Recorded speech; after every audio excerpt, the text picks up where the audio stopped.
Hello everyone, I welcome all of to career goody. तो guys, आज हम बात करने वाले हैं एनएफएसयू बीटेक एमटेक की एक्सपेक्टेड कट ऑफ क्या रह सकती है। ओके, बट उससे पहले मैं बता देता हूँ कट ऑफ का मतलब क्या होता है। कट ऑफ का मतलब ये है कि मिनिमम इतने मार्क्स आपके होने चाहिए, तब आपको कंसिडर किया जा सकता है। इट इज़ नॉट श्योर कि आपको एडमिशन मिलेगा, it is just for consideration. Okay, और एक बात और है जो मैंने यहाँ पे लिखी हुई है कि the cut off and rank prediction जो मैंने इस वीडियो में बताई है, वो सारी के सारे जो मैंने पोल करे थे, पेपर का जो डिफ़िकल्टी लेवल है और जो लास्ट है कि एनालिसिस उसके बेस पे है, और ये एक्सपेक्टेड फिगर है। एक्चुअल रिजल्ट सेम हो सकता है and it could be वेराई। Okay, but आप लोग कमेंट बॉक्स में फिर सर मत खाना कि जैसा लास्ट में काफ़ी लोगों ने मेरा दिमाग खाया था बोल बोल के जैसा तुम बताते हो वैसा नहीं होता। और मैं ये कहता हूँ यार, ये एक्सपेक्टेड चीज़ें होती हैं, 70 to 80% चीज़ें मैच होती है, तो पहले ये बात सुन लेना। ठीक है, लेट्स स्टार्ट। पहले हम बात करते हैं गांधीनगर कैंपस के लिए। तो देखो, यहाँ पे सीट इनटेक 40 है, बट इसमें जो 50% है वो जेई मेंस के थ्रू ले जाएंगे, और 50% आपको एनएफएसयू के बेस पे और एनएफएटी के बेस पे मिलेगा। यानी यहाँ कहें तो 20 सीट्स आपके लिए। तो ये मैंने एक जनरल एक्सपेक्टेड कट ऑफ लिखी है, मतलब इतने मिनिमम मार्क्स आपके होने चाहिए तब आप कंसीडर्ड हो सकते हो। इट इज़ नॉट श्योर कि आपको एडमिशन मिलेगा, इससे ज़्यादा होंगे तो ज़्यादा बेस्ट रहता है। ओके, इस रेंज में है तो फिर भी बेटर है। ये सब पोल्स का रिजल्ट जो भी यूट्यूब पे मैंने करा था, इंस्टा पे करा था, और लास्ट ईयर की चीज़ें उनसे मिलाकर कराई। ओके, तो ये गांधीनगर एलाइट कैंपस है, तो यहाँ पे कट ऑफ थोड़ी इसी रेंज में जाती है। Okay, so let's see. तो जनरल या अनरिजर्व के लिए 70 से 72 तक का मार्जिन रह सकता है। ओके, सो यानी अगर आपके इससे ज़्यादा हैं तो आप सेफ हैं। ओके, टू बी ऑनेस्ट आप सेफ हैं, आपको कोई ना कोई कैंपस मिल ही जाएगा।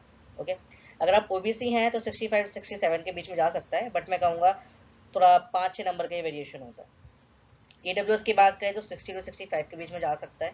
ठीक है, एससी और एसटी में देखो 55 प्लस होने चाहिए, तब आपको ये लोग कंसिडर करेंगे। ओके, जैसे मान लो 20 सीट है, तो 20 में से आपका लगभग 35% रिजर्वेशन है, तो आप काट पीट के लगा लो कितनी सीटें जनरल के लिए बचती है। ठीक है, तो खैर वो बात की बात है, मैं आपको बस एक जनरल आइडिया बता रहा हूँ। अगर आप इस रेंज में लाई कर रहे हो तो you are a bit safe. Okay, so SC के लिए अगर आप इस रेंज में हो तो आप गांधीनगर में पहुंच सकते हो, अदरवाइज आपको कोई भी कैंपस मिल जाएगा। कोई भी मतलब कोई भी। पीडब्ल्यू डिफेंस के लिए हमेशा लो ही जाता है, तो ये कुछ इतना अराउंड रहेगा 45 से 50, इससे कम भी जा सकता है। तो ये गांधीनगर कैंपस के लिए मैंने आपको बता दिया। Okay, now let's talk about Delhi campus. तो दिल्ली कैंपस की बात करें, after Gandhinagar campus Delhi campus सबसे बेस्ट कैंपस में से एक है। तो इसकी कट ऑफ जो है रफली अराउंड सेम रहती है, क्योंकि वो बच्चों की वो होती है कि बच्चों ने कौन सी कैंपस अपने फॉर्म फिल करते टाइम सेलेक्ट करे, तो वो आप उस हिसाब से आप देख सकते हो अपनी कट ऑफ। ठीक है, शायद इस ईयर थोड़ा अलग तरीके से कट ऑफ बन गया है, क्योंकि लास्ट ईयर तो ऑप्शन नहीं थे, इस ईयर ऑप्शन दिए इन लोगों ने, कोई एक कैंपस या जितने कैंपस सेलेक्ट करने उस हिसाब से। ओके, खैर अगर आप जनरल की बात करते हो 67 से 69 के बीच में अगर आप कह रहे हैं, मैं कहूँ 70 आप कह रहे हैं, तो आपको दिल्ली मिल सकता है, और लोअर कैंपस तो फिर ऑटोमेटिकली आपको मिल ही जाएंगे। ओबीसी में 60 to 64। ठीक है, EWS 60 या 62।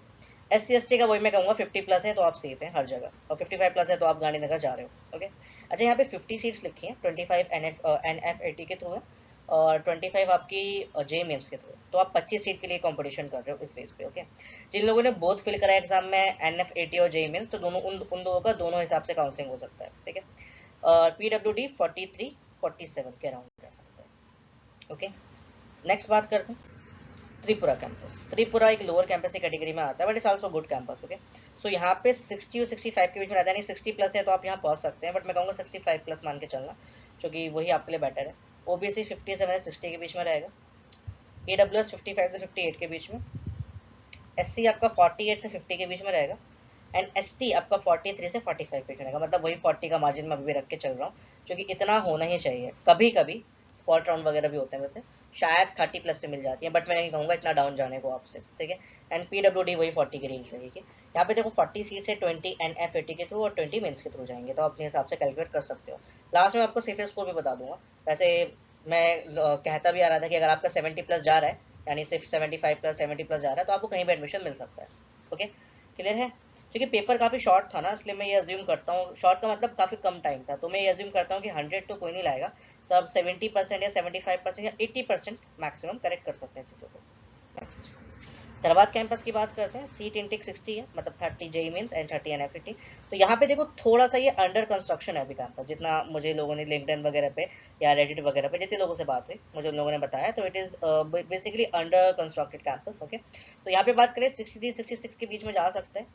ओके, ओबीसी 58 से 61 जाएगा, मतलब आप देख सकते हो 50 की रेंज में आ गए। जैसे मैं कहता हूँ ना, अगर आप 55 प्लस जाते हो ना, तो आप बेसिकली लोअर कैंपस की रेंज में आ जाते हो फिर। ओके, लोअर कैंपस की प्रॉब्लम्स थोड़ी बहुत होती हैं, we will discuss in separate video, अगर आप बोलोगे तो कैंपस पर, डिफरेंट कैंपस पर बना देंगे जितना डिटेल मिलेगा। ओके, SC/ST 48 से 50, ST 43 से 45, और डिफेंस देखो वही 40 के अराउंड तो रहेगा रहेगा। ओके, लास्ट बात करते हैं हमारा गुवाहाटी कैंपस। ओके, ठीक है, जितने ही थे। सो गुवाहाटी कैंपस में जनरल आपका 61 63 के बीच में जाएगा, ओबीसी 56 से 58 के बीच में जाएगा, एंड EWS आपका 53 से 55 के बीच में जाएगा। ठीक है, SC वही देखो 45 या 40 की रेंज में SC/ST मैंने सेम रखा है।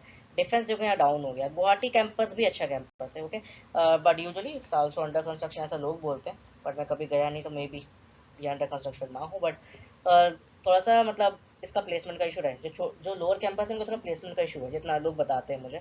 बाकी जो टॉप टू इलाइट्स है उनका बेस्ट है। ओके, सो और देखते हैं कैसे हो गई पूरी शायद।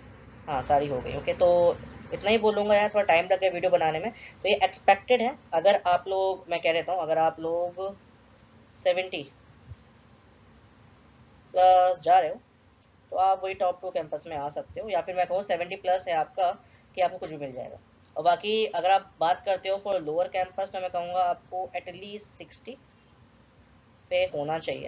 अगर आपके 60 आ रहे हैं तो आप 60 प्लस के लेते हैं, तो आपको लोअर कैंपसेस मिल जाएंगे। तो ये मेरी तरफ से मैं जनरल के लिए बता रहा हूँ, ठीक है। बाकी अगर आप OBC ST में आते हो तो फिर आप समझ ही जाओगे चीज़ें क्या है। सो आई थिंक आज के लिए इतना काफ़ी है। और बाकी आपको कोई भी डाउट हो कमेंट बॉक्स में पूछे ना, जो भी आपको पूछना हो। तो मैंने आपको बता दिया जनरल के लिए है, बीटेक एमटेक के लिए। बाकी जेई मेंस का भी मैं कर रहा हूँ कुछ काम, उसके बेस पे भी लाइक एक्सपेक्टेड बना दूंगा। और आपको कुछ भी पूछना हो कमेंट बॉक्स में पूछ सकते हैं। सो बाय एंड टेक केयर।